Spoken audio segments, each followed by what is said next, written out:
10ನೇ class pass ಆಗೋಕೆ ನೀವೆಷ್ಟು chapters ಓದಿರ್ತಿರೋ ಏನೋ ನೆನ್ಪಿರಲ್ಲ.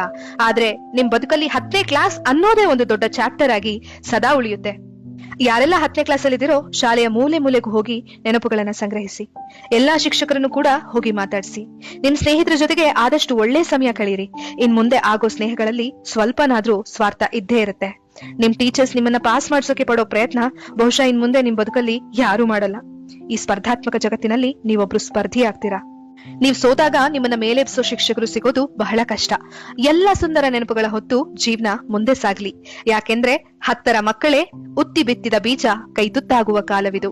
ಹೆತ್ತವರು ಅತ್ತಾರು ಉತ್ತೀರ್ಣಕ್ಕೆ ಕುತ್ತಾದರೆ 10 ಕನಸುಗಳ ತೇರು ಹತ್ತಬೇಡವೇ ನೀವು? ಮತ್ಯಾಕೆ ಆಲಸ್ಯದ ಮಾತು? ಮತ್ತೆ ಮತ್ತೆ ಓದಿ ಮಕ್ಕಳೇ, ಕತ್ತಲೆಯೇ ನಿಮ್ಮ ನೋಡಿ ನಾಚಬೇಕು.